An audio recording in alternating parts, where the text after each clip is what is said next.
We are live. We're going to reconvene our meeting and continue with the discussion.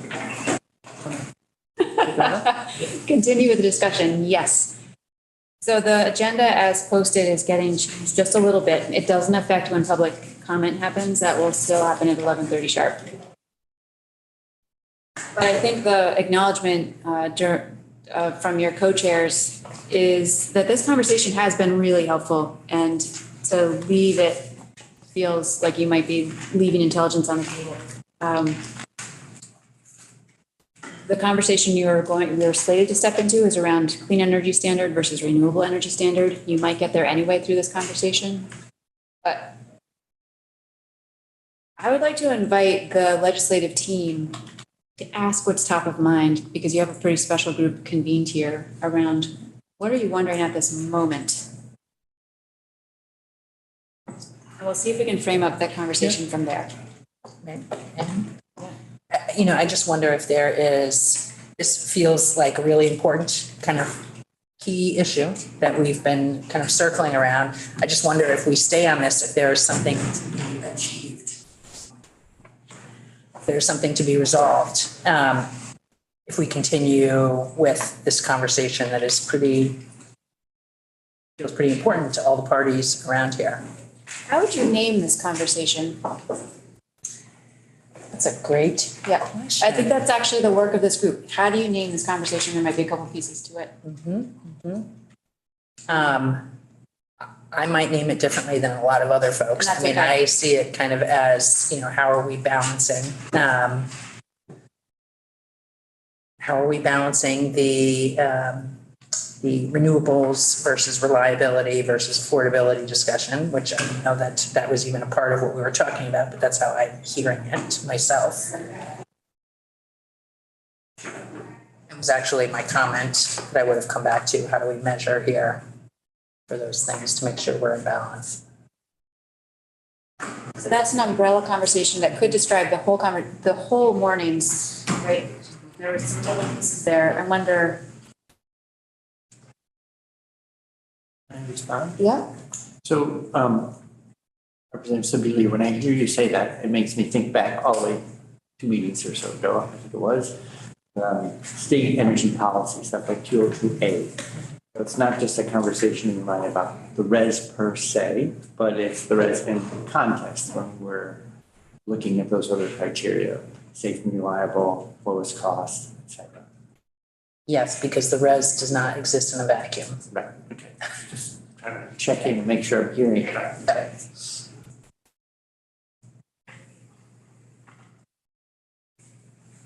Did you have a thought? I guess my thought was that we sort of, the discussion of the Hydro-Quebec recs kind of spawned a really meaningful conversation. We heard from environmental groups about a specific ask that they have or agreement that they have around recs, accepting recs, and then can we make the system better? And I'd like to get to what does better look like and hear back from the utilities around the table what they think of that. I kind of like to dive into that more specifically. And Peter, you're nodding. Can you help with that? What does that look like to you? And then we could hear others respond. I don't want to, I feel like I've talked a lot. I've let others talk. I think talking is what you're all here to do. We'll just do the very best we can to balance it out. So what specific question would you like? You said a lot there. It's like what specifically would you like me to answer? Well, how do you envision us fixing, since there's a problem with how we account for Hydro-Quebec's credits in your position, how would we fix it? What does that look like? Well, I think the first thing I would go to is the bill that our coalition put in, H320, which capped existing tier 1 purchases at 20%. Right, and so within that pool of power, there was a lot that could happen, including, using, unbundled recs from HQ potentially. Then there was creating a new tier, 1A of new renewable power from anywhere in the region. That would be about 30% of the purchasing requirement. And then, by 2030, we would have we would double our in-state requirement. That would be one way instead of just eliminating, the HQ rec situation, just basically capping it. that's certainly one solution. When others of you hear about capping the HQ rec Well, capping tier one, in tier one, yeah, go ahead, Ken. I also feel like I'm dominating here, so I apologize. I mean, I have a visceral reaction to that, as we did when the bill was put in the legislature. Capping at 40%. I mean, we're all headed to 65% tier one right now. So there are utilities that would have to sell renewability they already have to step back to the requirement that Rick's talking about. Do you have a question? What would the effect of that be, and how would you manage that for your ratepayers? Because I'm sure you're going to tell me it would put rate pressure. It would. But I know that you also would work to mitigate that rate pressure. So how would you handle that if we did that? You literally would be, I mean, you're in a lot of cases, you're locked into the power you're purchasing. You either own the generation or you have typically a long-term contract. So you would have to utilize the rec market, which the environmental folks seem to have a problem with. You'd have to utilize that market to try to sell off the renewability as much as you can into other markets. Now, if it's HQ, you can't sell that because no other state, and Peter stated this, no other state will accept a Hydro-Quebec rec. So you'd be looking at selling off some other low value rec that you have, probably going to be hydro that we've acquired from somewhere else to meet tier one. You're going to have to then turn around and sell that into a market in some other state that would accept it. Maine, New Hampshire, some of them are eligible in Massachusetts. You're going to get a few dollars for that. The low value recs in other states, if it's Maine class 2, for example, it's $1 or $2.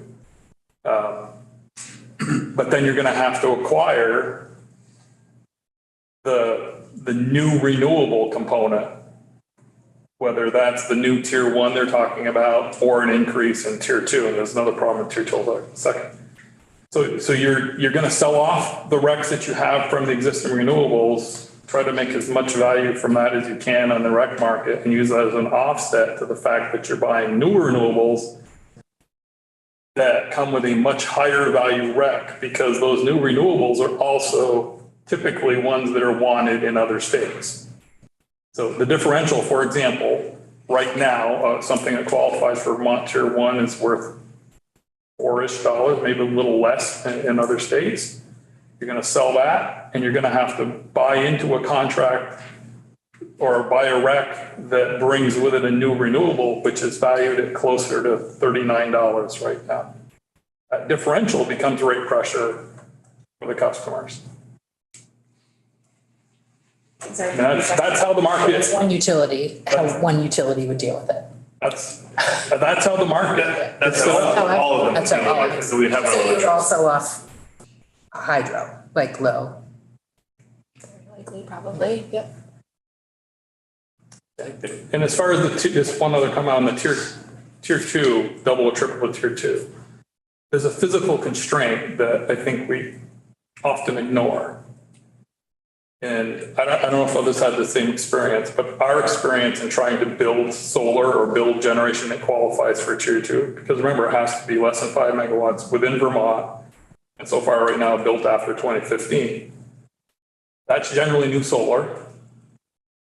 The timing from the time we identify a a location to build on, to the time you do all the environmental studies, the permitting, the supply chain, get the materials, build, it's about a 4-year process from the time you identify a location to actually commissioning that generator. So that means if we start today, we find a spot today, we actually start getting energy from it in 2026, 2027. So when we say we're going to double the requirement by 2030, the ramp rate becomes very important, because you can set the requirement in such a way that utilities, especially small utilities that have a small footprint, physically can't build enough generation to meet the requirement if you're ramping it up too fast. Even on-site net metering, like rooftop, takes 4 years. If you're talking about a 15 kW or a small residential, that's quicker. But if you're, Yeah, it's not 4 years. Let's just be clear. no, if you're doing small, So not all new solar takes 4 years to build, Ken, just to be clear. if you're talking about net metering that is on somebody's rooftop or in a preferred location, that can go quicker. If you're talking about a 500 kW in a farm field, I think that comes with a lot of the same restrictions that the utilities. Agreed, but you just made it sound like all new solars, they take 4 years, and let's just clear. And the hardest part about this is trying to try to distill anything into a sentence or two, because you're weighing it against so many other things, not just size of projects, but also impact on a trend I've heard in these conversations before, like community solar versus a rooftop solar versus. Candace, it looked like you, and I also have comments online. Oh, yeah, no, I mean, I think there's a lot to unpack in all of these conversations. I think that when we start to get into anything that is limiting what utilities can decide to do, there's always going to be a balance of cost versus what's available out there. And I think for us, we want to, at GMP, we want to figure out ways to get to 100% renewable by 2030. That is a combination of all of the resources out there. And hydro is certainly a component, both our own regional and larger scale too, because we have to make sure that we are running our grid all of the time in the most clean and renewable way possible. And until there are other resources that are out there that are, as cost effective and also as reliable, we have to figure out the right balance and all of it. I don't think that necessarily drawing what I can't speak to the right percentage or anything else like that, but I think when we get into a place where we're limiting, that's where we're going to start to see all these pain points show up in different ways too. So I think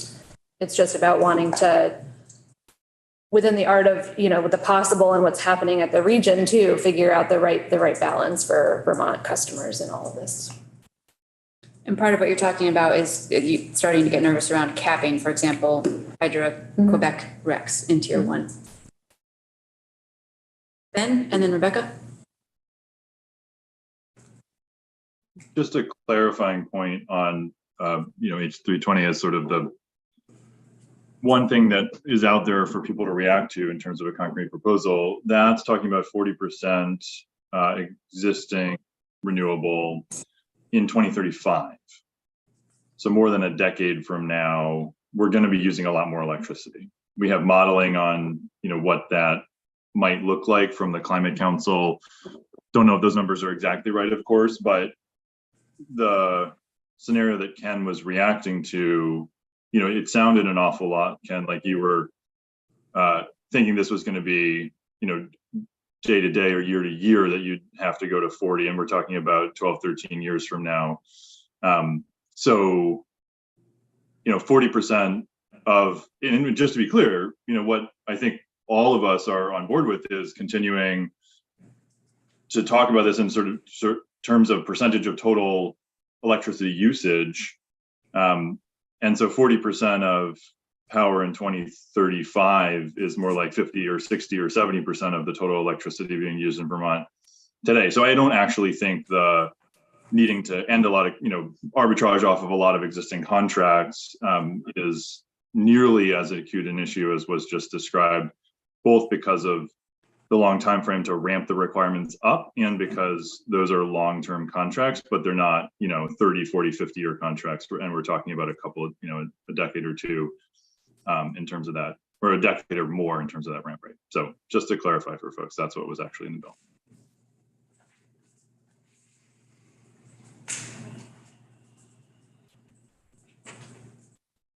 Becca, go ahead. I apologize, my video is off and you may not be able to hear me. I can put it in the chat. My Xfinity internet decided to be wonky today, handily. The great thing is we can hear you very clearly right now, so your audio is good. Wonderful. When it comes to Hydro-Quebec, Vermont Electric Co-op is in a unique position because we actually have 5 interconnections to Hydro-Quebec and actually have a lot of our grid on the Canadian system at times. which is not only how we get our power delivered from them, not through the transmission system, but off their distribution system. And it's also part of our emergency response plan if there are shortages or outages in ISO New England. So for us, this is a very sensitive issue that has unique impacts to VEC because of the way we are physically located right on that Canadian border.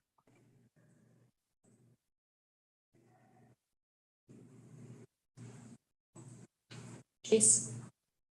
Thanks. I appreciate how Ben brought forward sort of some of the details that were in last year's bill, just to sort of ground the conversation in those facts. I think that's really helpful. I was going to speak to that, but I won't reiterate what Ben said. I think he covered it really well. I'll instead just zoom out to talk about three things just to sort of like, I think, level set so that there isn't a misconception of at least where Conservation Law Foundation stands on this and where I believe others do too.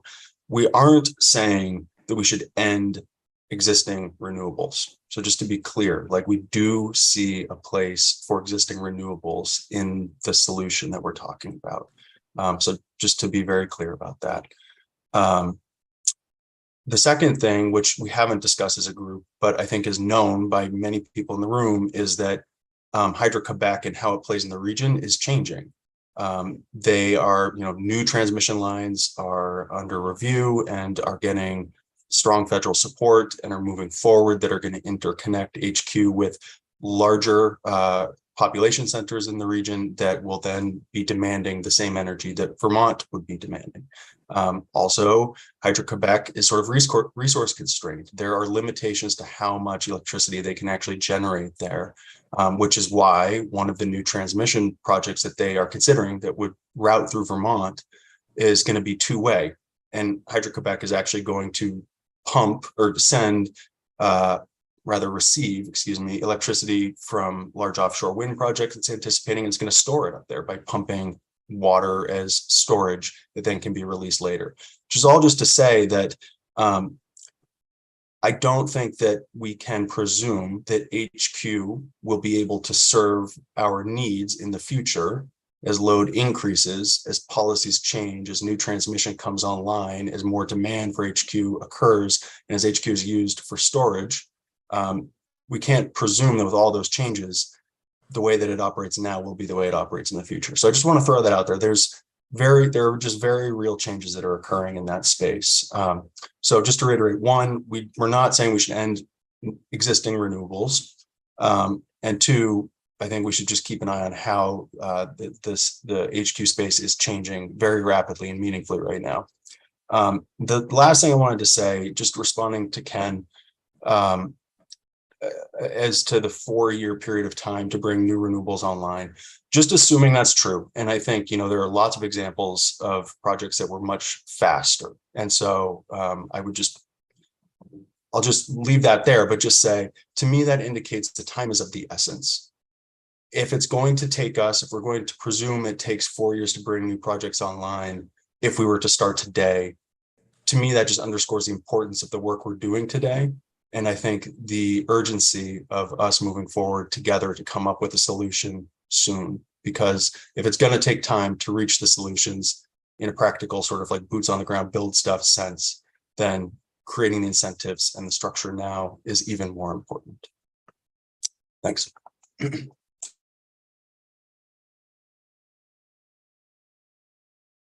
I just want to validate a time element here around. I have experience that I've been studying this summer and fall around just rebuilding existing electric infrastructure to adapt to climate change in my region, 2 permits that took over 3 years to receive just to rebuild existing infrastructure. So while I think, yes, rooftop is a lot faster, but I think we do have to think about and validate that there can be pretty extended timeframes here. All in for permit reform. Sure. All in. That's the right answer. Is there anybody who hasn't spoken yet, who has something they'd like to put into the mix? Yes. I'd just like to express concern as we move to 100% clean or 100% renewable, concern with taking an existing renewable, existing clean off of the mix at an advanced rate, where we don't have the time to build, or there's limited time to incorporate the additional renewables that we have. And so there's a concern on that cost standpoint that I've got on that.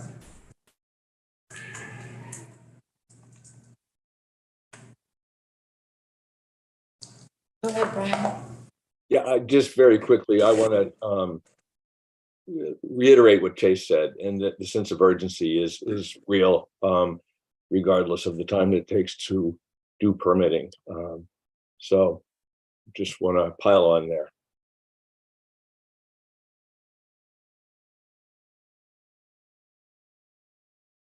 Part of what you're all circling around, I think, is how to create that sense of urgency and the preference in a policy in a way that doesn't box out affordability. And is still urgent. And is signaling urgency and innovation rather than status quo. How about others of you that might not have said anything yet and have something top of mind to share? You've been quiet and wondering what you're thinking. Does not have to be a polished thought.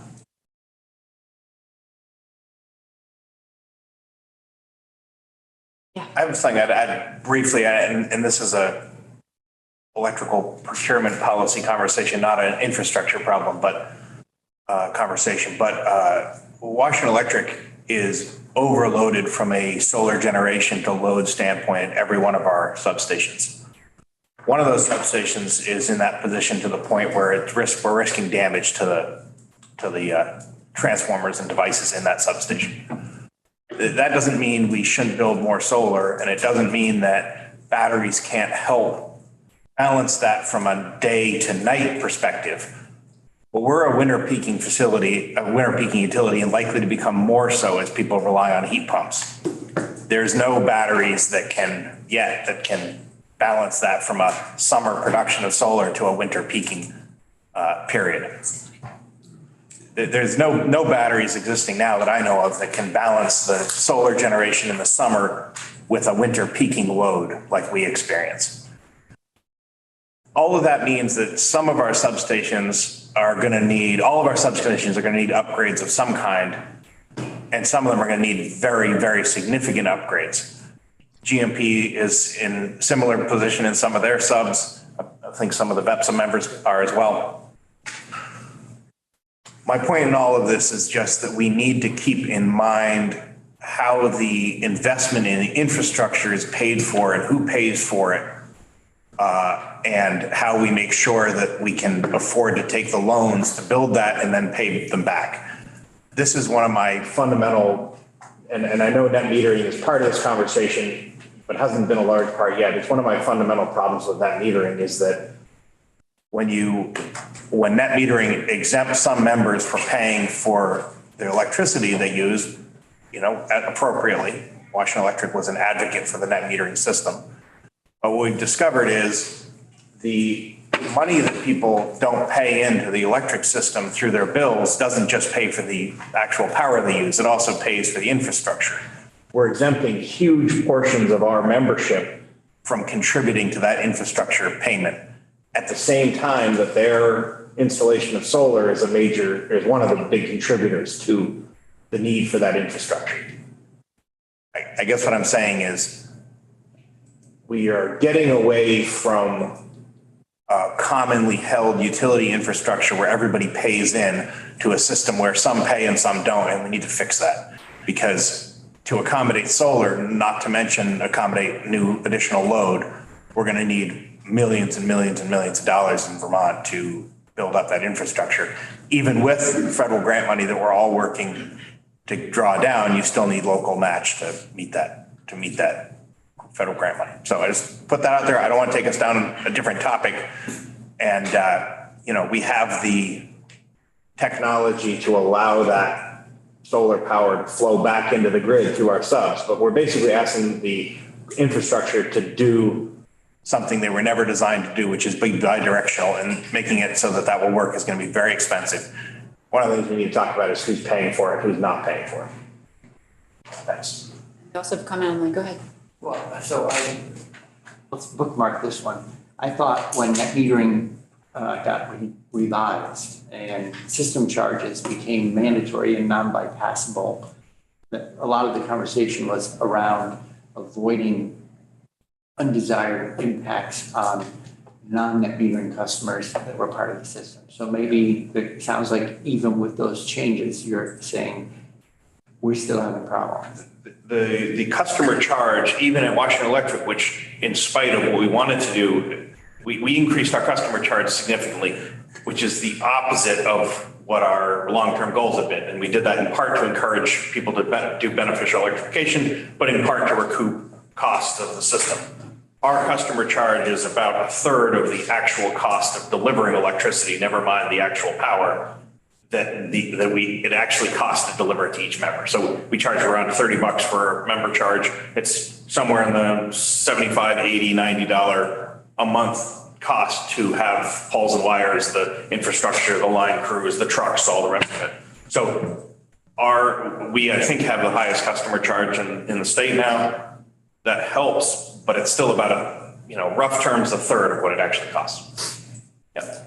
Can I just follow up? Do you have thoughts on how to pay for it? Well, I think we need to balance the net metering benefit to take into account the benefit that net meters get from being attached to the grid.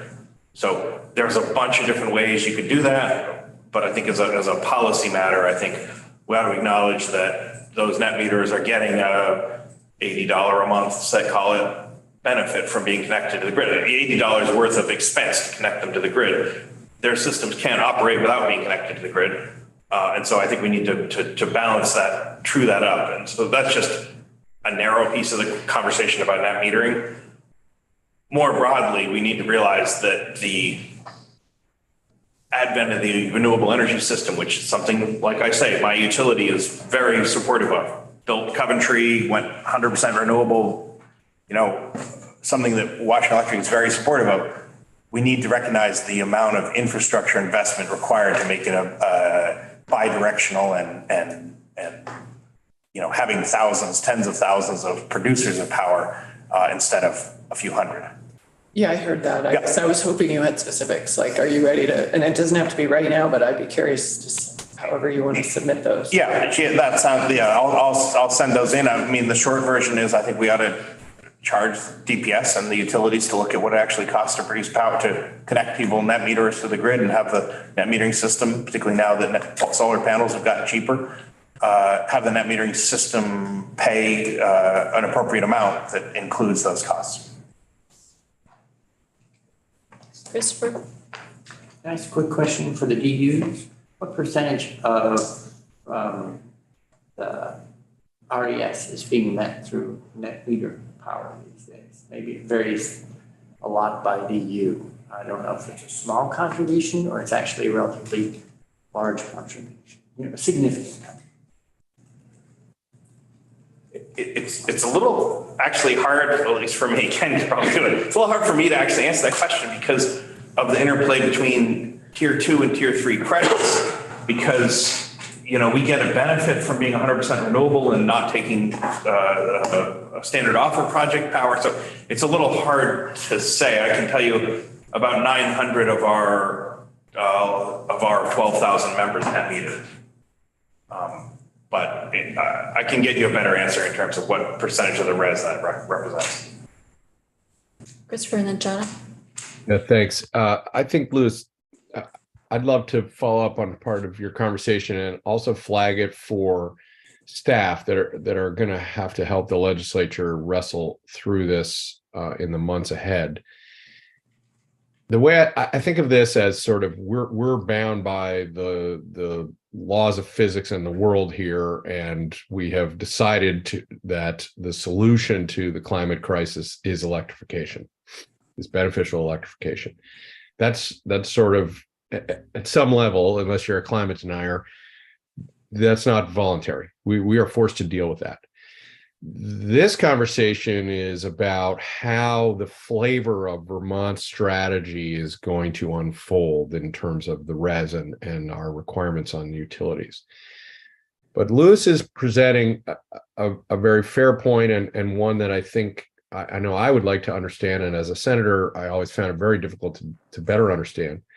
You're talking about infrastructure grid costs that come from electrification. And it often gets one-to-one sort of lumped in with the res upgrades and the demand of people to have more local generation, et cetera. But I at least some part of it, if not perhaps a majority of it, is actually a factor of this move to electrification. And so I don't know, Lewis, if you or others have some way of helping us understand what the split is. Is it entirely because of, the demand for local generation and net metering, and can you lay it all there? Or if none of this debate was happening today, but there was, we were on board with the general principle of electrification, how much of those costs are already something that your utility and others have to bear? Yeah, so I'll just answer very briefly, and I'll follow up with you by email, Chris. Electrification can actually help with this problem by increasing load and putting that load to generation balance in better balance. The costs I'm talking about are the costs to accommodate the amount of backfeed of electricity being generated locally, whether it's standard offer projects or net metering back through the system into the grid. The electrification can actually help with that load balance. There isn't a comment online already. Is this right to point though, Pete? Is Senator Bray's question. You asked how much of net metering accounts, so state law says that utilities have to retire RECs from net metering. Yep. So in 2021, after REC purchases, solar accounted for 2.66%. So that's net metering. Shauna. Thank you. Can you hear me clearly? You can. Great, thank you. Yeah, I was just wanted to make a comment, kind of building off of Lewis's comments about the infrastructure needed to accommodate that distributed generation and increasing amounts. From Velco's, the bulk electric system perspective, we're currently performing our analysis for the 2024 long-range transmission plan. And as part of that work, we look to the policy that might be driving, whether that's electrification, but also the generation side.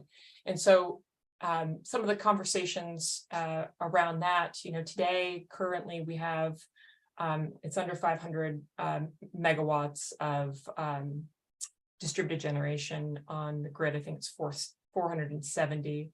And the existing renewable energy standard at 10% of in-state renewables, that we want to get to about that 700 megawatts. Looking at 20% and then 30%, for 20%, that would be doubling that so that would be at 1,400 megawatts of generation. And then at 30%, it'd get us closer to about 2,000 megawatts of generation, mostly solar for Vermont. And I'm just pointing this out in terms of Vermont's current system. We're about 1,000 megawatt system. And so we're just trying, imagining designing a system to accommodate that in Vermont. And so it's another piece to the puzzle that the infrastructure costs also includes that the transmission grid. And as Lewis is talking about the backfeeding, that's something that we certainly are paying attention to in Vermont and getting closer to places in Vermont where that backfeeding could be causing an issue in need of upgrades. And then lastly, and this is a little bit tangential, but there is another study that's taking place regionally, and that is the 2032 Vermont Needs Assessment that's being performed by ISO New England. This study is important for Vermont and the grid. It's the first time ISO New England has studied Vermont solely alone. Before, we were always kind of put together with a Vermont, New Hampshire needs assessment. And the reason for that is because of the high penetration of distributed generation in the state, they want to take a look at that reliability, stability piece of Vermont's grid. And so when that report is issued, hopefully by the end of the year, that will give us a kind of clearer understanding of how the ISO New England is seeing Vermont's grid in terms of possibly needing solutions for reliability. Thank you. Shauna, you were saying the timeline on that is you think that report is prepared by December 2023, or are you looking January 2024? Correct. So the ISO New England Vermont Needs Assessment is expected to be completed by the end of this year in December of 2023. Having said that, that timeline has shifted a couple different times, but I do think that this deadline will likely hold true. For the other report that I was describing, the Vermont Long Range Transmission Plan, that draft report will be available and ready at the beginning of 2024 in January. That goes through a public process at the Vermont System Planning Committee. And then the final report is produced by July 1st of next summer after extensive public engagement and input. Thank you. Is it a question? Comment on the conversation. Okay, there's another comment online too, and I don't know how they were ordered out. I'll take one online and then come back to the room. Or maybe it's gone. Assuming it was me, I'll hold my comment. Thanks, Jennifer. Okay. It probably was. Ken? Just a couple more data points on the net metering conversation in particular. When the engineers look at connecting new generation to the distribution grid, especially solar, one of the things they're looking at is the generation versus the load. They don't like to see more than 50% generation to load. And so when you get above that penetration on individual lines, you start having issues with the protection systems and things like that. So we've had a case in Morrisville where they have a distribution line that has 3 solar projects, 500 kW and above on it.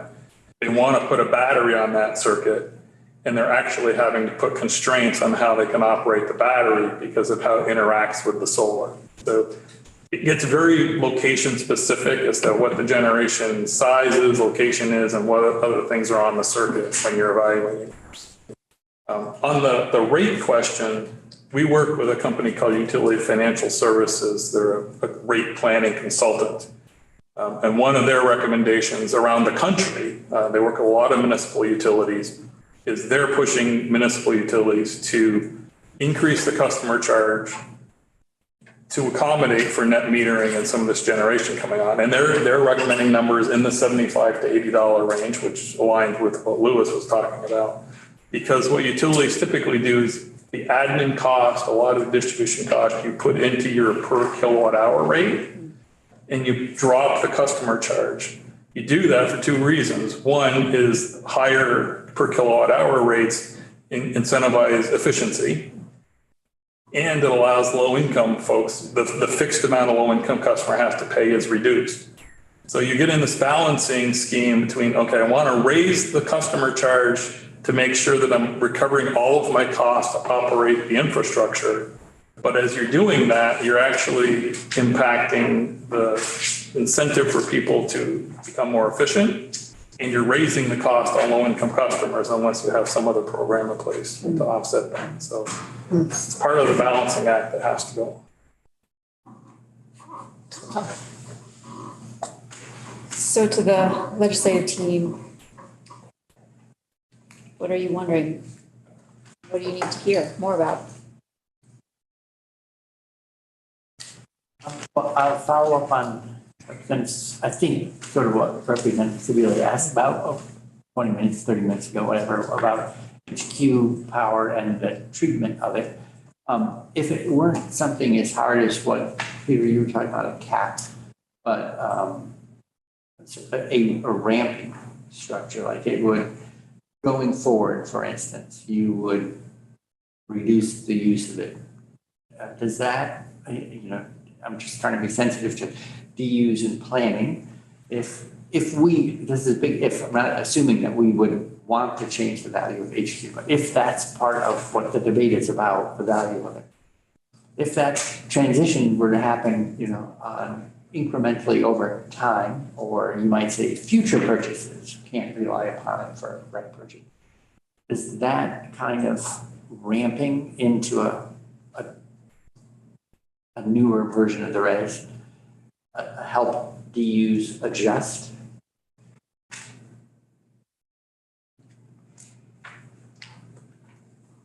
Oh.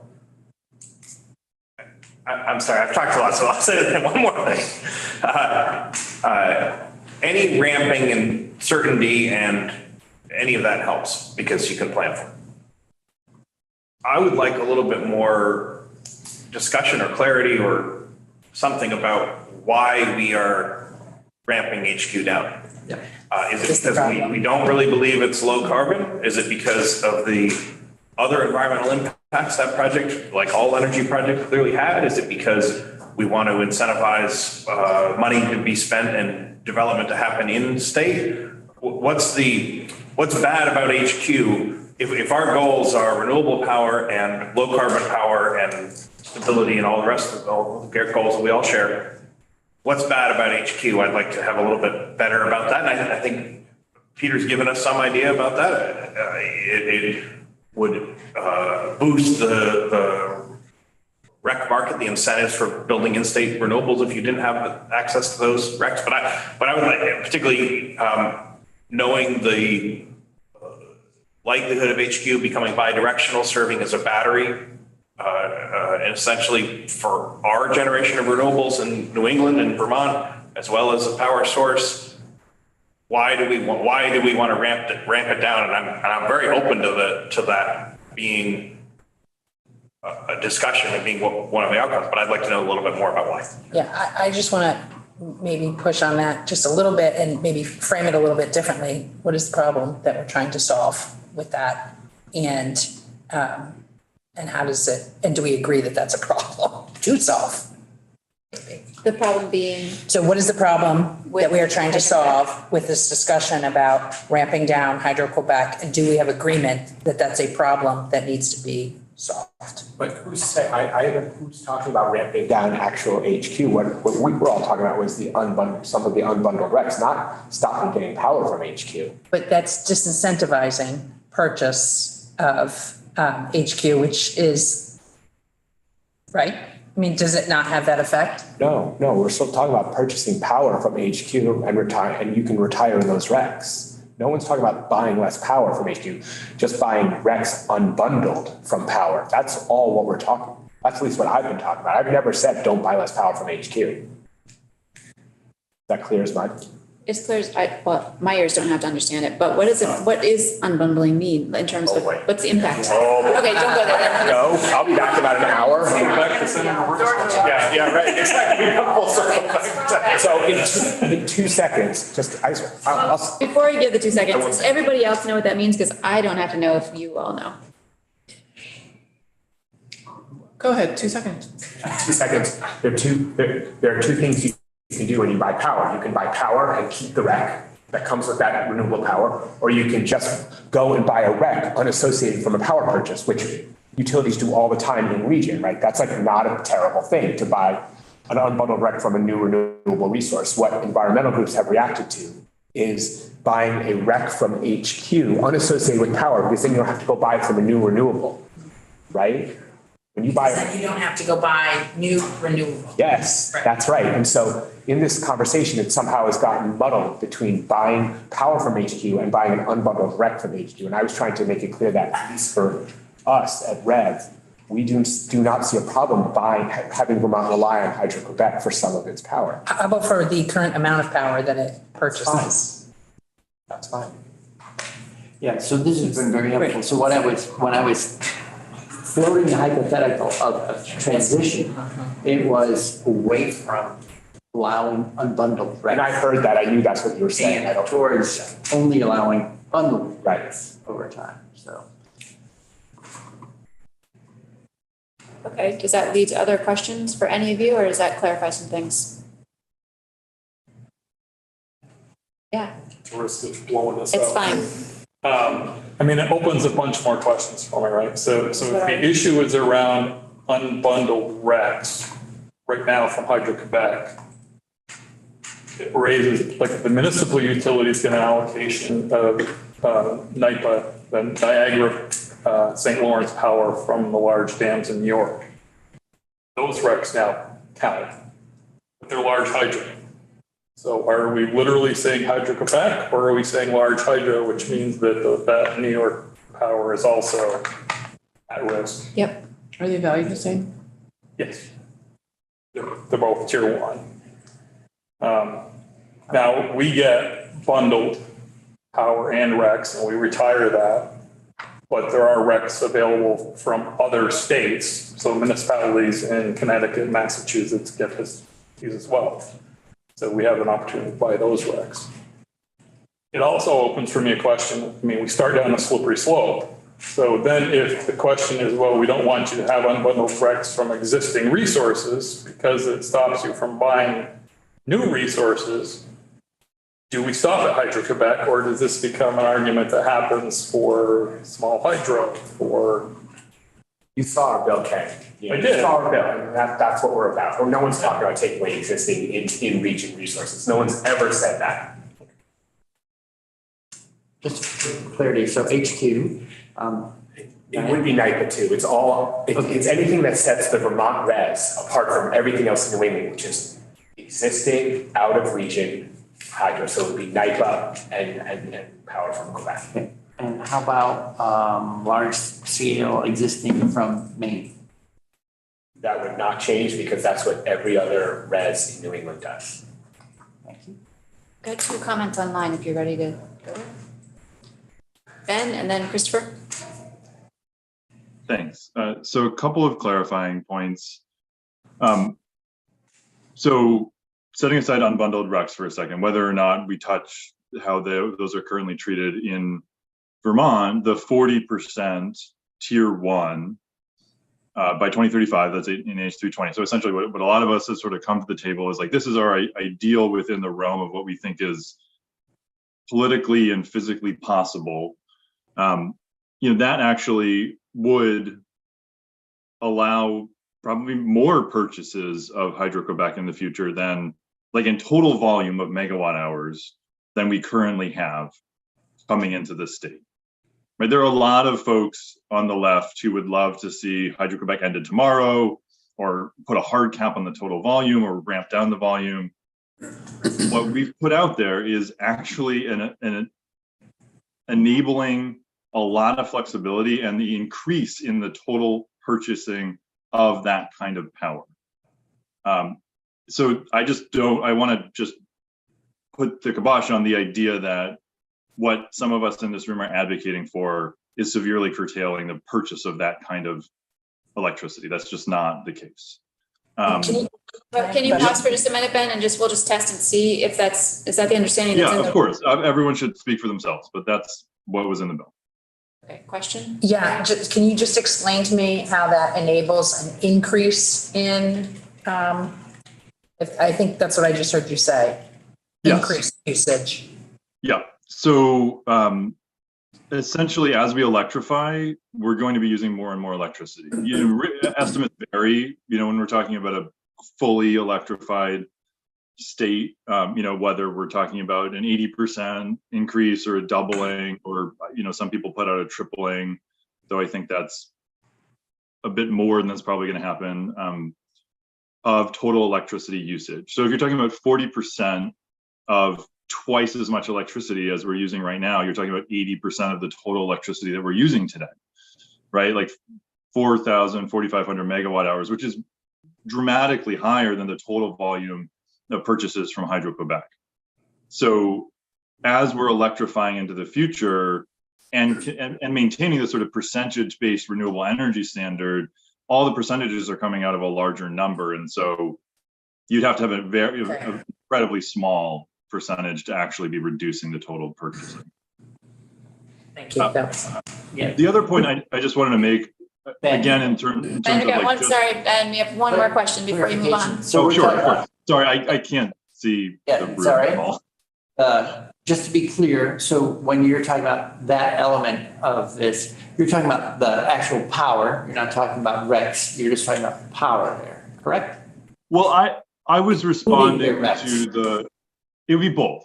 You know, it's a renewable energy standard. It would require the retirement of RECs, and that sort of 40% tier one, or, you know, any other number tier one would require the retirement of RECs. I think our presumption is a lot of those RECs would come from power purchase contracts that include the power and the RECs. And then whether you allow unbundled RECs from those larger hydro attributes is another question. But it's a renewable energy standard, so it would require the retirement of RECs in addition to whatever's happening with power purchasing. The other point I wanted to make was, again, just in terms of clarifying and level setting, so everyone's operating off the same information. The bill that we supported this last legislative session included something that was in the bill that was considered in 2020 as it came out of Senate Finance, which was a recognition, Ken, of the incredible value of the existing small hydro in Vermont, and wanting to keep that online so that it doesn't need to be replaced by new construction, right? Like, this is a both and, existing and new. That's the only way we're going to decarbonize. And so if you look in that bill, you will see 5 megawatt and below hydro owned by municipal utilities qualified as tier 2, and would reduce the total amount of new small renewables that, you know, utilities that have that kind of resource need to purchase. That's an agreement that I mean, just to be totally candid, that's an agreement we came to with VIPSA in 2020. And we consider that, you know, still to be part of the conversation, and that's our starting place. So we're not trying to retire existing renewables. That's just not what we're trying to do here.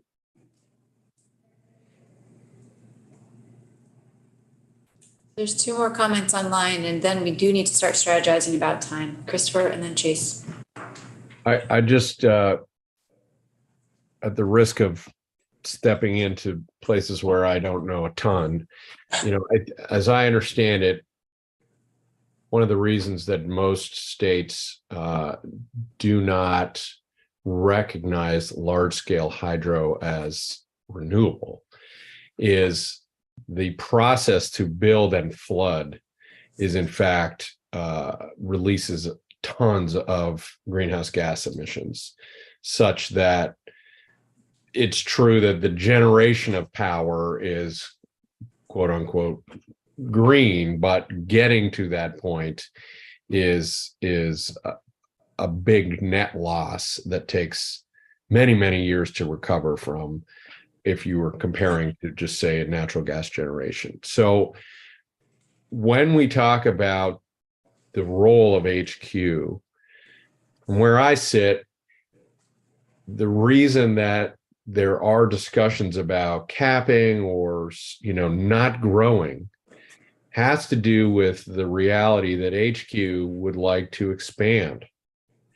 And that is something that Vermont would do well to not be part of building that pressure, right? Because when they expand, they're flooding more lands, they're releasing more nitrogen and whatever else, greenhouse gas into the air. And it really sort of betrays this renewable label on that source of power. And I think the compromise that people are talking about is, all right, those lands have been flooded. That's where we sit. There's an equity piece to the indigenous population as well, but just looking at the greenhouse gas emissions, that goose is cooked. And we have sort of accepted that and are appreciating that the generation is renewable, setting aside the construction.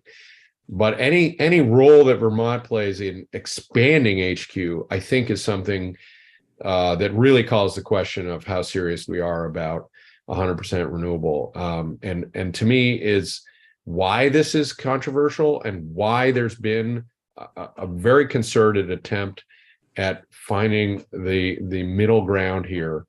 But to me, that was, and I've probably not done it justice, but the science around large hydro, this is why it's a question. This is why it's markedly different from putting a dam in a river. And it's markedly different from our existing small hydro. So maybe there are better experts that could clarify some of what I've said, but the basics there I think hold and are why it's unusual that we allow these attributes and to be considered renewable, and certainly is important as we look to go forward on what role we want to see HQ and whether or not it has an increase, any potential to increase. Chase. Thanks. I just wanted to note that I appreciate the questions that drove the clarifications from Peter and Ben a moment ago, because I really do think that in asking questions and listening to answers, we're in fact building the foundation on which we can grow some sort of a solution here. And I think that a lot of thought went into the proposal that a lot of environmental groups and justice organizations and renewable developers proposed last year. And the thought was not just amongst ourselves of what we would like to see, but an understanding of what likely responses or concerns would be from others, including distribution utilities. And so I just really appreciate the questions are being asked, because it provides an opportunity for us to have, I think, a reasonable conversation and be solutions oriented, which I find really heartening. So this is really just to say, if there are other questions, I think it'd be great to ask them. Let's get them on the table. Let's have a conversation, because the conversation we've been having today, I think, has been productive, and it's also highlighted that there were some misunderstandings. And so, if we can identify those and talk through them, I think then our task becomes much easier. So I'd encourage anyone who does have questions to ask. And Chase, you're thinking specifically questions about H320?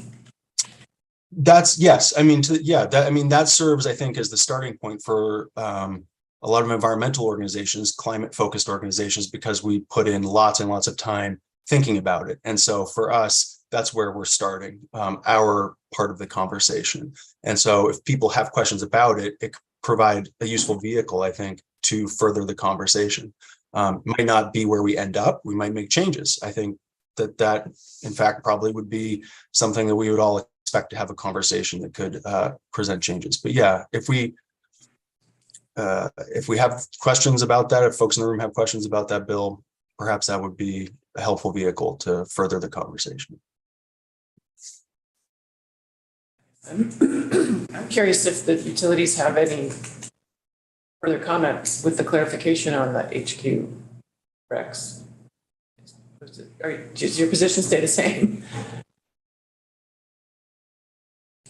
I think personally, there's a lot of presumptions being made there about how fast electrification will happen. And I don't know that we've actually seen, I understand where Ben's talking about that we're seeing projections of ultimately when you get to 100% electrification, loads are double to triple what they are today. So I understand mechanically the math that he's doing in his head. But again, the ramp rates here are very important. And if you don't align the requirement for renewables with the growth, then you end up with disconnects that cause cost to consumers. So it's very easy in a legislative bill to say, okay, we're going to get to 40% by this date, but you're presuming certain things are going to happen along that timeline. And we're not talking at all here about the tier 3 and how the electrification is happening, how that interacts with the clean heat standard. So I now understand how REV came up with the 40% and what was in their minds. I don't necessarily agree that it's going to play out the way they're envisioning it's going to play out. And that drives me to say that rationale is not something we can support at this point. I can speak a little bit to it. I think what I'm struggling a little bit too, building on some of the comments, is that I think I've heard a couple different positions about future treatment of HQ from folks that have weighed in a little bit, both a sort of a capping as outlined in H320, but then I think there's also been a bit of a stronger push around all of it being considered renewable or not. So I think it's a little unclear to me still what the actual sort of proposal on the table is, or what the future consideration for HQ might be. So I think that I would like some clarity in terms of what we're thinking about H320 versus something even more expensive than that. I would say, one thing is I think about this as a legislator, it's like we're here as a committee to look at the broad sweep that's laid out in the bill. I mean, in the bill that established this working group with 8 tasks and all the rest. I'm trying to figure out how to appreciate 320 as sort of like a proposal on the table, which isn't really necessarily like our task. So I want to hear it. I don't want to ignore it in any way. I also don't want to sort of just turn this into bill, like committee work where we go through a bill and do the back and forth and edit a bill. I say, I wasn't saying we should consider H320, and that's not it. There were questions being brought up about what is it that environmental groups want who were writing that bill. It wasn't just read by me. And I was saying H320 explained what we want, which we thought was great, which is capping, HQ. And so I just use it as a construct, not like that you all should be starting from that. Yeah. I think I'm not complaining. I'm just trying to keep a clear picture of what's landing on the table and how do we keep navigating. You're trying to keep clear expectations, and it's tricky. For me, the focus on the points of tension will be the most productive, so that we can get to misunderstandings and then clarifications, if not agreement. So there are 2 comments waiting online. At 11:30, we are going to stop for public comment. So Chase and then Rebecca. Thanks. I'll be really brief. I don't know what numbers Ben was referring to specifically when he talked about sort of the low, medium, and high range of projections of electricity load growth. But I will just say that the Vermont Climate Council did commission a report done by CADMIS, which is a well-qualified entity to project what load growth would have to look like if Vermont, in fact, does meet its obligations under the Global Warming Solutions Act. And so I think I'll speak for myself. When I think about load growth that is likely to occur, I am assuming that Vermont will, in fact, comply with the Global Warming Solutions Act, will meet its targets, will make the changes necessary to do its part to prevent climate change. And that's the type of load growth, really, that I think folks like us are anticipating, based in the calculations that have been done by expert entities for the Vermont Climate Council to help frame and help us plan the work ahead. So just to clarify, I think, at least for myself, that's what I'm thinking about for load growth. Thanks, Chase. Rebecca? Yeah, I just wanted to echo what Ken Nolan said around appreciating deeper understanding on the intentions of that proposal that was floated around about HQ, and real concerns about how that would play out in real life as we think about sort of layering, particularly a lot of these constraints, potential constraints on around how much HQ and whether you can unbundle, and how that would work with what we get on the distribution system from HQ and where the growth is slated to grow most. And so, and again, all those growth estimates are just very much estimates, right? And we are seeing a lot of heat pump growth, but our overall load is still down. So how that's going to show up, to the point of appreciating the intention and then being careful about how many constraints we put on so that we can still maintain that flexibility to be able to be adaptive, responsive, and affordably pursue the highest, most important level goals, right? Which is getting to that renewable and thinking about how much we are able to generate that and contribute to that with new renewables. I just wanted to flag that as a concern around the more caveats you add, the harder it gets to achieve those goals in a future that we can't all perfectly predict.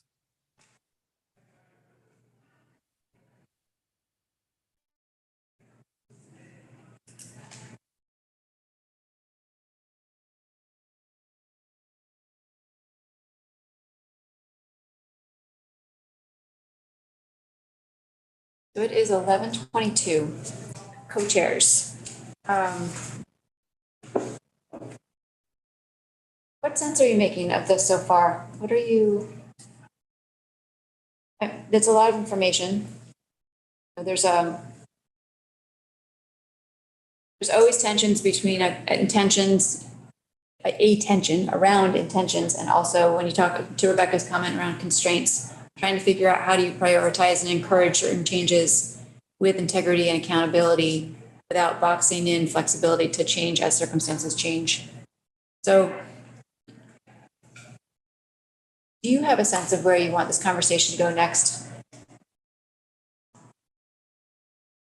Can I put a little placeholder? That's a great question. I'm also just want to protect our public comment time, which starts in 7 minutes because we have 10 people online. We have a really interesting follow-up question for today's agenda. About clean energy standard versus renewable energy standard. It comes at the same question again from a different terminology. Yep. I'm trying to think about aloud with everyone here about how to use what's happened today productively and then plan for the next meeting. Thinking about what next. Really rich conversation. There's a lot of expertise and knowledge in the room. It's been really helpful. I have lots of notes. I'm just trying to figure out as a group what we do next. Feels like it's something I don't want to ignore our 8 tasks. I also feel like we're on to something that's really crucial to sort out. And could you put a name on that thing that you're sorting out? What would you call it? Something along the lines of the definition of renewable. Okay. Take a breath. Does that mean you have a? I have a question actually, just something that I heard today that I hadn't heard, and I just wonder if there's agreement around this, which is to Lewis's discussion around the costs associated with new renewables on the grid, and that is not factored in correctly, which I would think, or it's not factored in a way that is incentivizing, we want to see more, come on. It's actually, right now, those calculations for how that transmission is supported for new renewables are not factored correctly. And so that I think I'm hearing, at least from Lewis, maybe other utilities, that kind of depresses the urgency around adding more of that, please. And so would there be agreement or consideration that needs to be looked at in the res, that how we factor the transmission costs? Is that in your bill? I apologize for asking. It's not. I mean, is that something, is there opposition to trying to fix that? Your question is going to the utilities? It's going to everyone. I'm sure the utilities would like it fixed, but I wonder about, other folks. Because it seems like it would be a depressing on what you're that fixed and addressed. Not doing it on the rate bill is definitely something that. Well, I don't even know how, but just the concept of fixing it. So what I'm hearing Lewis say is it doesn't work in terms of the current rates. Can I just check to make sure I'm following? You may not. So, we talked about the costs related to developing a more bidirectional grid, period, as load grows versus the cost of adding more distributed generation, right? So I don't know if we're talking, I guess we're talking about just costs, and maybe we end up needing to sort out those two net metering versus all the other things that we're making change your grid. this might help. So we have a way to pay for the upgrades necessary to take beneficial electrification into the next phase. We charge people for the power we sell them, and the more power we sell, the more money we get, the more infrastructure we can invest in. There isn't a similar situation for distributed generation, which it drives different, but other investment needs. And I think Velco also highlighted this. Maybe I was reading that into their comments, but I think this is an area that we should pay attention to and address whatever we do. We have the same, Velco and we have the same problem, except ours is 1.3% of their problem. Okay.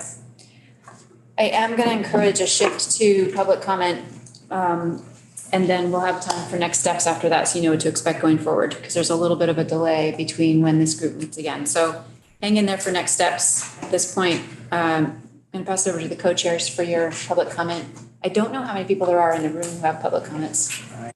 Thank you for that. Anyone here in the room for public comment? Okay. So then my understanding is from checking with Sorcia that we have 10 people online. So I'll just take people as they're listed, and we have, when are we wrapping up public comment? 15. Okay, so 10 people, 15 minutes. I ask people to be brief and on point, and then also as constraining as it is to have this minute and a half window, you can always send written comments in full. So thanks. First up is Daniel Jordan. Great. Hi. Yeah, I can keep this to 1 minute. I'm Daniel Jordan. I'm an engineer for CX Associates based in Burlington, where my day-to-day work involves decarbonizing commercial buildings, hospitals, campuses in Vermont and New England. So I do support a clean energy requirement by 2030. But additionally, I would support an initiative to cap or stop the unbundling of RECs. Someone said earlier that the REC market behaves like the physical power market. And as long as RECs can be unbundled, that is not true. The real power market needs to be balanced in real time, but the REC market does not have any real-time balancing requirement. There are recent studies showing that this unbundling has resulted in significant overstatement of the renewability of our electricity. And more importantly, I believe that the unbundling of RECs is warping the climate response by undervaluing storage, undervaluing clean dispatchable supply, undervaluing demand response, and undervaluing smart buildings. So I'll just wrap by saying, I can tell you from the ground and from my work that it's not the case that corporations are only using RECs for their emissions reporting. I can name at least 2 entities who are developing their own time of use based environmental attribute tracking systems for electricity because their degree of confidence in the current REC accounting system is so low. Thanks. Thank you. Next up is Howard Wedowitz. Hope I got your name correctly. Yes, you did. Yeah, thank you. And sorry, I missed the beginning of this discussion, so hopefully I'm not covering anything that you've already discussed. But yeah, my name is Howard Widlitz. I'm a resident of Middlebury, currently the chair of the Middlebury Energy Committee, but I'm really here as a resident today.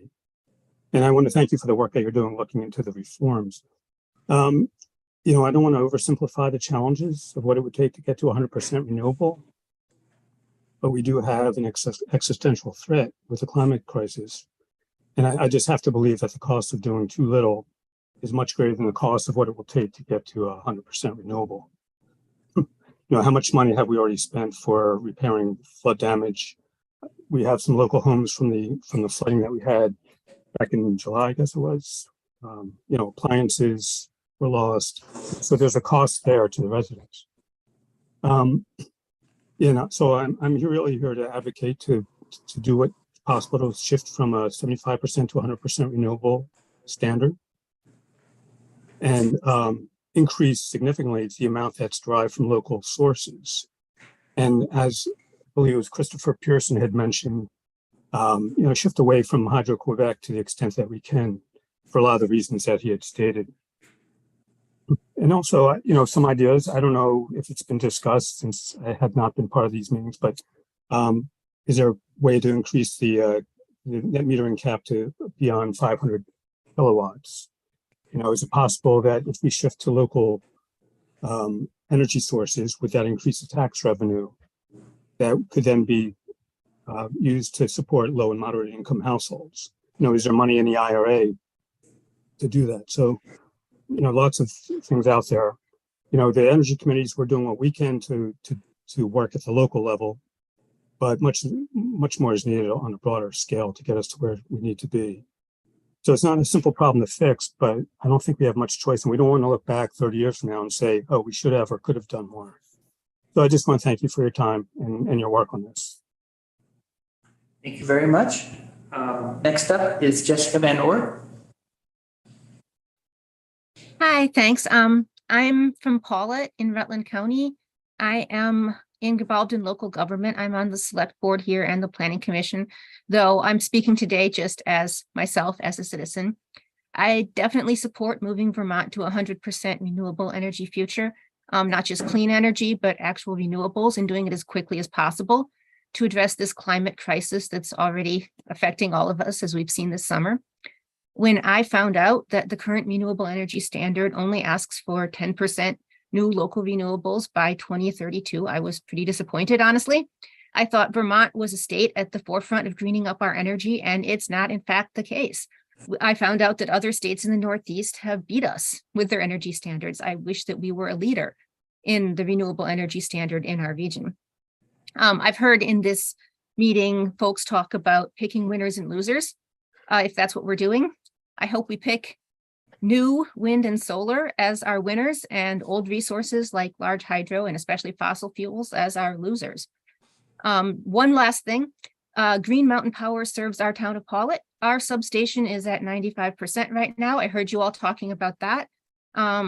We can't build any more large solar here, even though we have a lot of good spots for it on the old slate quarry sites that have been flattened out. We just had one major commercial project go in, and that's used up the entire thing. So farmers can't even put on good solar on their land if they want to. Our substation needs to be upgraded. So I support whatever can be done to even things out to facilitate the upgrading of the infrastructure. Thanks. Thank you. Next up is Earl Hatley.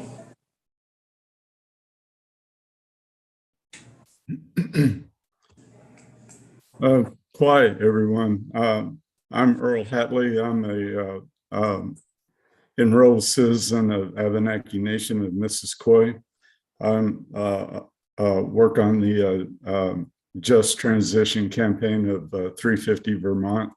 I'm on the board of Rural Vermont, Vermont Healthy Soils Coalition, BAIL, and I'm president of Otoquechee Water Protectors Association in Quechee. And I've been on this since 8:30, and I've heard a lot of great discussion. I want to thank you all for that and for allowing me to speak. I want to emphasize that I would like to see in this bill some language that we will evolve away from RECs. Carbon trading does not work, has never worked anywhere. All it does is mask the greenhouse gas pollution that's going into our atmosphere that's causing this problem that we're having. All carbon trading is doing this. It's just meant to hide pollution for the ones that are buying the carbon RECs or the credits. And also nuclear, I've seen the statement before that nuclear is carbon free, and that's not true. I also am co-chair of Western Mining Action Network, a large network of 400 groups on Turtle Island in North America, the US and Canada. About half of those groups are indigenous, and I can speak to the White Mountain Ute at the White Mountain Nuclear Processing Facility in Utah, where they cannot practice their culture because of the nuclear waste processing there, or the Dene Navajo in Arizona and New Mexico that are still dealing with the nuclear mining. There's the waste storage in New Mexico. There's nothing carbon-free about nuclear. And there's also all the pollution and all of this is on the backs of our indigenous peoples. It is not a carbon-free energy. It is also a very expensive energy, and the waste storage is still not possible. Hydro from Quebec, or big hydro, large hydro from anywhere, is an ongoing methane emitter. 16% according to the UN, methane emissions from large hydro, along with again, the pollution and displacement of our indigenous peoples.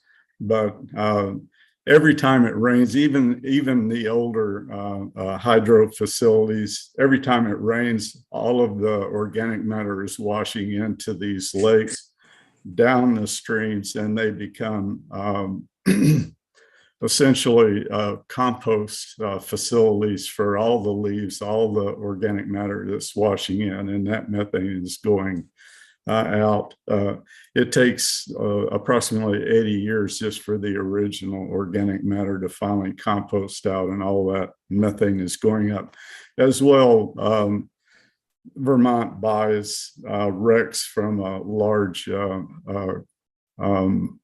landfill in New York, RECs from the methane that's being produced from that facility, even though Vermont bans that here. And so we need to stop purchasing RECs. We need to stop the greenwashing and the hoodwinking of the people here, and start looking at how we reduce our carbon emissions with the actual energy that we're using and producing.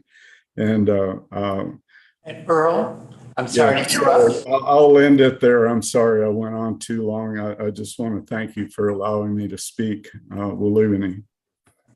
Sure. Thank you for wrapping up. And also, again, I know people have a lot more to say, and I would encourage anyone who's participating in public comment to please write to the committee. With that, I'd like to go on to Brian Forrest.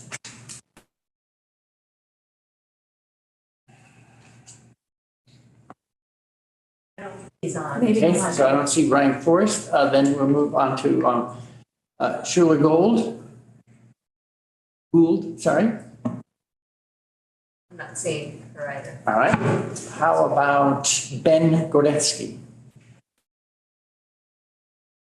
Here we go. Yeah, thank you for having me here. I just want to say very briefly that I would like the eventual res reform to be to focus on just, power that is just, that doesn't take advantage of folks in other parts of the United States or in other countries, and that is truly going to make a difference in mitigating climate change, which means it does need to be low carbon and renewable at the same time. That avoids, for example, nuclear power, which Earl stated very well why we don't want to move backwards into a nuclear power station or in buying power from nuclear power plants out of state. It avoids increase of using woody biomass for generating electricity, which has a substantial carbon dioxide emissions. And it also, I guess those are the three things. And then basically the focus does need to be, as I'm sure you've spoken about for the past couple hours, on new solar, new wind, new low impact hydro, because all large hydro that store and release hydro will produce methane emissions, whereas run of the river hydro that's certified, especially by the Low Impact Hydro Institute, will tend not to. So that's what the res needs to work on, I believe. Thank you. Thank you very much. I'd like to go on to Roger White. Hi, thank you so much for letting me speak, and thank you for the level of attention and care that you're all bringing to this difficult, very urgent issue of reforming the res. Speaking as a civilian who's tried to wrap my head around the res as it stands, I have to say it's been very disappointing to learn how it currently works and what renewability legally means and doesn't. In Vermont, I feel a great dissonance between the straightforward, optimistic, and reassuring language that utilities and corporations use about how clean our electricity is, and the more complicated, disappointing fine print behind that, and also that language is permitted by how the res is constructed and how we might change it. It's a real bummer, and I think that this feeling may be shared by a lot more people very soon as consumers and constituents, as we all become more electricity aware in our culture. I heard a lot this morning about the enormous complexity of this issue, and there was a lot about the complexity of the rec market in particular. I think that, like any market, it needs a lot of robust regulation in order to help us along. But I also hope that this complexity doesn't obscure the really basic questions that we can ask and find answers to about the res. Like, is it fair to everyone? Is it actually effective in reducing emissions in the air rather than on a spreadsheet? And does it promote resilience in what really is a crisis situation that we're facing? I also hope that the complexity of the issue doesn't obscure that the role that the legislature has to play in going back to these very crucial basic questions in this time of crisis and upholding the values that they represent. So again, thank you so much for all of your work. Thank you. Next up is Steve Crowley. Hi, thanks.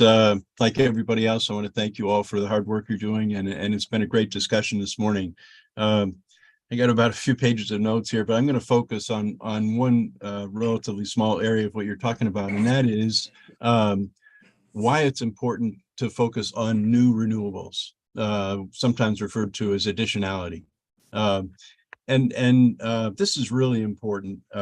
Just for reference, in the H320 draft that's out there, previous session, that's in the long term up to maybe 30% in-state, 30% regional as additional power. Why that's important is really where you go back to the science of climate change, the science of the global climate. And it's based in things like the Paris Agreement of 1915 and subsequent reports from the IPCC that describe pathways that it's going to take to get out of a serious global crisis. Well, we're in a serious global crisis, but an even more serious or beyond control global crisis. So these are really fundamental scientific questions about climate. And the basic idea of these pathways that have been described and on which the Global Warming Solutions Act goals are based is that the science that accumulated at that time created a snapshot of where we are in the global system. And it said, essentially, what we've got to do from this point on is reduce our greenhouse gas emissions. That, to me, defines what's additionality. It defines what's new. So if the stuff was there before that time, it was part of that old snapshot that is just not working for us. That's the crisis snapshot. So we've got to get beyond that. We've got to do things to reduce greenhouse gas emissions from that point going forward. Just, buying somebody else's old power, somebody else's old nuclear power, somebody else's old hydropower, that's not helping one bit. That's where we talk about moving the deck chairs on the Titanic. It's not helping. The only thing that is going to help that is by creating new zero carbon or low carbon renewables. So exactly how that figures in, there are a lot of ways to figure that in. If there are elements, you could, there are a lot of elements of the Vermont system right now that don't support that should. I guess the one last thing I will add to this, and I'll stop there, is to remind you, last time, about a month ago, I commented and suggested that in talking about price impacts and costs of these things, if we talk about building everything into rates, that's kind of an assumption that we have, that that's how we're going to pay for things. It's not necessarily the best way. Maybe it's the worst way because it's such a regressive system that hurts people. But if we can build in a system that's based on a progressive tax structure or outside funding, that's a much better way to go. So we've got to figure out how to be creative about all that.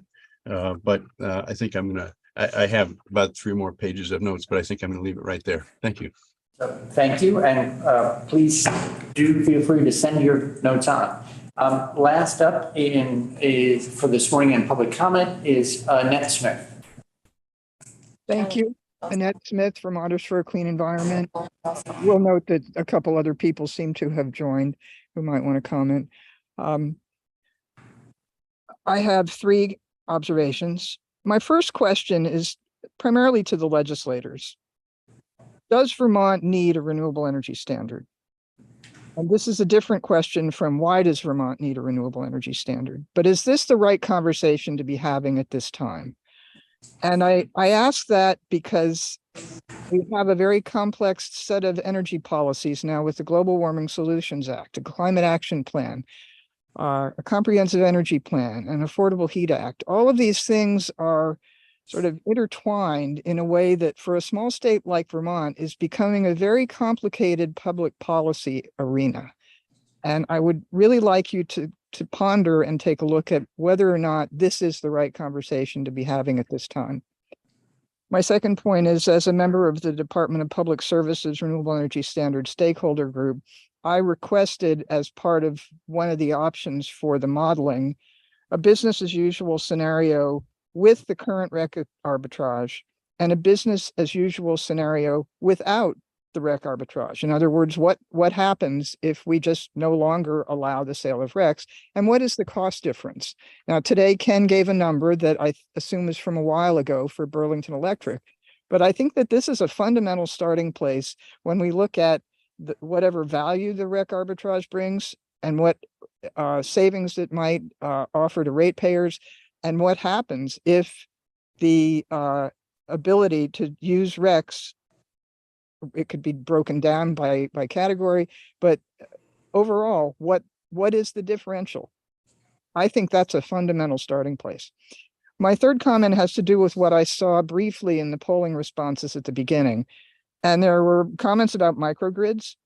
And to me, what that brings to mind is what I think the conversation that we should be having in Vermont is how to support community-focused development. And I will note that towns, communities, ratepayers, and neighbors are not part of this discussion right now. But in my work in Vermont's communities, whenever anything's proposed, it's like, well, who's getting the power? There, it's all very amorphous. And when we're talking about microgrids, it's the opportunity to actually build close to load, to involve the communities and the utilities. I have used Paulet, which Jessica, who you heard from, has spoken about as an example in Green Mountain Power's service territory. And it's not just Paulet. There's a whole area in Vermont that's in the red on their solar map. And Lewis has spoken for WEC. VEC has the Shiai area. So each individual area now has very different challenges, but similar challenges in that it's coming down to the distribution system, which isn't really meant for it. And how do we do this more on a local level and focus on the microgrid concept and build renewable energy for our communities? And that would do more to develop new renewable energy in Vermont than a complicated and further complicated energy policy. Thank you for hearing my comments. Thank you. And we have Skylar Gold, you're back online, I guess. You will be our final guest of the morning on public comment. Well, I'll thank you. I'm going to basically pass here. I have some more extensive notes, which I'll submit to the committee. My main point is that this rewording of the standard is concerning in that it seems it may be opening up the door for reintroduction of nuclear power into the energy mix in Vermont. And I just want to make note that in communities around nuclear power plants in Germany and France, the evidence is indisputable that the health outcomes of residents within the 5, 10, and even 50 miles of nuclear power plants are decidedly problematic, particularly for infants and children. And that's another dirty secret of the nuclear power industry, is that their standard for accepting tolerances of the release of radioactivity into the environment, which nuclear power plants do as a matter of course, is a 26-year-old white Caucasian male in good condition. The effects on infants in utero, newborns, and women as well is anywhere from 5 to 10 times as problematic for that population. So I will be submitting these studies and other comments on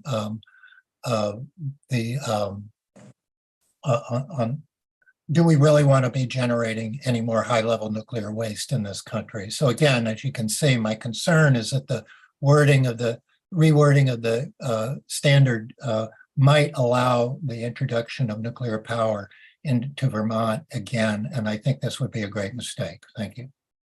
Thank you very much. Thanks to every member of the public who joined us in the room or out.